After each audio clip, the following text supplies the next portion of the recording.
I was in Cuba this summer and staying in a place called Guadalajara. One day I went to a market where I met a painter called Ovidia Penna.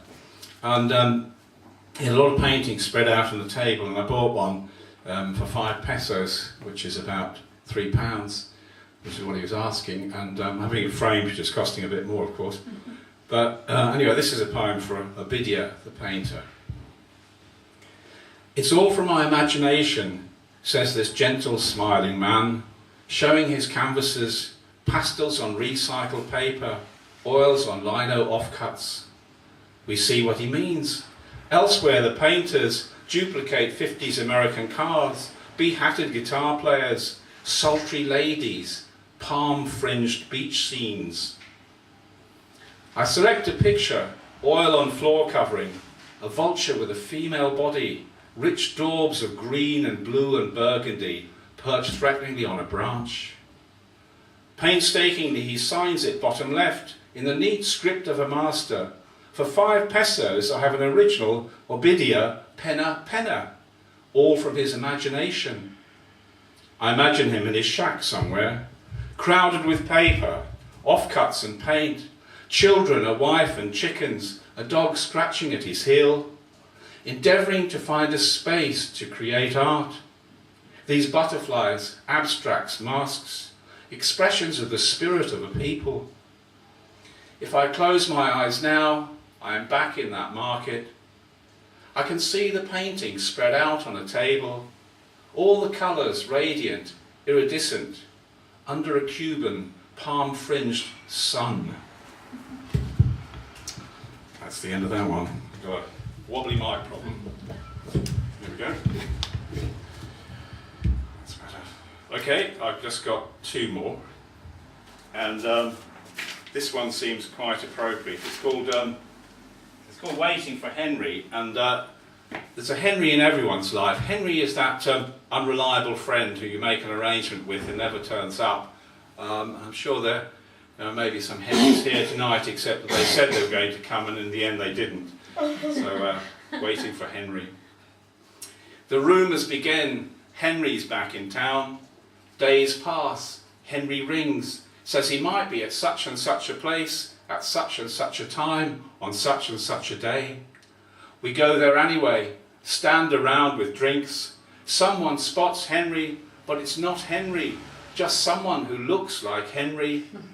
Henry rings to apologise, he got caught up. There was a girl, the train was late. We forgive Henry, he is only as weak as the strongest among us. Henry threatens to come to a party. From an upstairs window we watch Henry's taxi arrive. He gets out, pays, remembers something, gets back in. We try to calculate how many years since we spoke to the physical Henry, pressed his physical flesh, stood him a drink. Once we saw him in the queue for Bob Dylan. There was a girl, there was a limousine. Henry melted away. We hear Henry's in Australia, or India, or Amsterdam. A card arrives without a stamp. It shows a white building, a red guard. Henry says he is getting his shit together. There was a girl, a plane was late. You know how it is. But we don't. We don't know how it is. This is why we love Henry, wherever he is.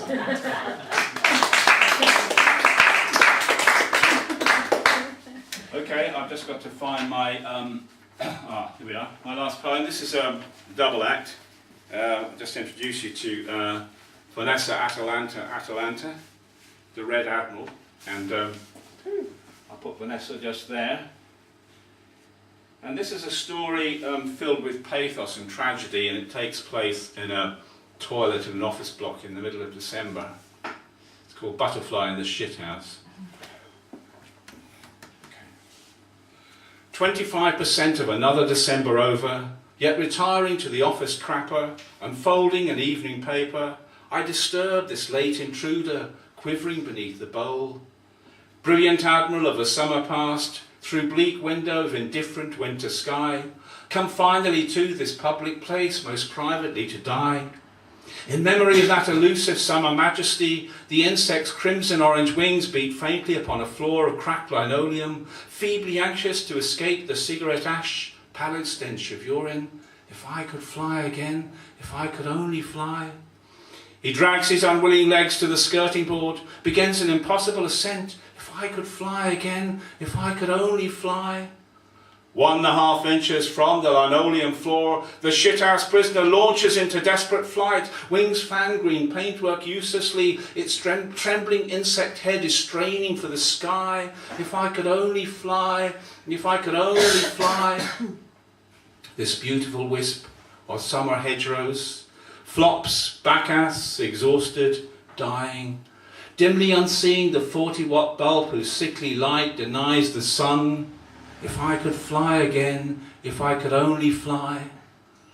I unroll the soft paper thoughtfully, fold away the evening paper with its dramatic accounts of trivia, showbiz gossip. Consider instead the headlining permutations of such tiny tragedy. Last butterfly of summer dies heroically in shithouse, or less dramatically perhaps, Admiral found dead in toilet.